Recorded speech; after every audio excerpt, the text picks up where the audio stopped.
বোকা মেয়ে, তুমি ক্লাস 10-এ পড়ো, তোমার লজ্জা হয় না কেন? এদিকে শোনো, কথা বলছো কেন? এদিকে শোনো, তুমি ক্লাস 10-এ পড়ো, যেদিন ক্লাস 8-এ উঠেছিলে সেদিন তোমার হাইজ হয়েছিল, তোমার বিবাহে 2টা বাচ্চা হতো, তুমি 2 ছেলের মা, তোমার মাথায় কাপড় নেই মানে? বাপ বেটিকে লজ্জা বেঁচে খেয়েছ? জাতির ক্ষতি করে জান্নাত কেনার চেষ্টা করো না বাপ বেটি। শোনো, তোমাকে বলছি, তোমার বাপকে বলছি, আমার উপরে রাগ করলে কিছু আসে যায় না। আমি এই কথা বলিনি, আমি অনুবাদক মাত্র। মুহাম্মদ সাল্লাল্লাহু আলাইহি সাল্লাম আজ থেকে 1450 বছর পূর্বে তোমার বাপের কথা বলে গেছে। আমার বলার কি আছে এখানে? আমার রাগ করার কি আছে তোমার উপরে? মুহাম্মদ সাল্লাল্লাহু আলাইহি সাল্লাম যখন কথা বলতেন, খাতাবা, যখন তিনি বক্তব্য দিতেন, আমরা বাইনাহু, তার 2 চোখ লাল হয়ে যেত, ওয়াস্তাদা গালাহু, তার রাগ বেশি হয়ে যেত, ওয়ালা সাউতুহু, তার কণ্ঠ উঁচু হয়ে যেত, কান মন জোরে যায়, যেন তিনি সৈন্যদলকে ধমক দেখাচ্ছেন। কণ্ঠস্বরে তিনি বক্তব্য করেননি। আমি আব্দুর রাজ্জাক বিন ইউসুফ 20 বছর থেকে বলে আসছে, কণ্ঠস্বরে বক্তব্য জায়েজ নাই।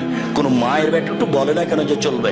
এই বোকা মেয়ে, তোমাকে বলছি, তোমাকে অপমান করতে আসিনি আমি, তোমার বাপকে আমি অপমান করতে আসিনি, তোমার জাতিকে আমি অপমান করতে আসিনি, আমি তোমাকে মূল্যায়ন করি। তুমি বলো এটা কোন আদর্শ? তোমার মাথায় কাপড় নেই কেন? কাপুরুষের মেয়ে তুমি। তোমার বাপ বিবাহ করে ভুল করেছে, তোমার বাপকে রাসূল সাল্লাল্লাহু আলাইহি ওয়াসাল্লাম বিবাহ করতে নাকচ করেছে। রাসূল সাল্লাল্লাহু আলাইহি ওয়াসাল্লাম বলেছেন কন্ট্রোল ক্ষমতা না থাকলে বিবাহ করতে হবে না। রাসূল সাল্লাল্লাহু আলাইহি ওয়াসাল্লাম বলেছেন কন্ট্রোল ক্ষমতা না থাকলে বিবাহ করতে হবে না।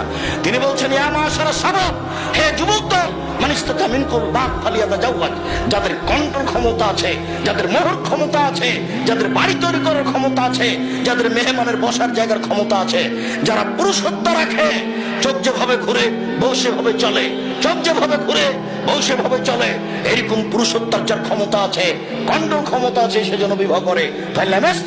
ও যদি না পারে, ফালে বিশ্রাম, তাকে রোজা রাখতে হবে। ফেন হলো বেজা, রোজাই হচ্ছে তার যৌবনকে দমন করার মাধ্যম।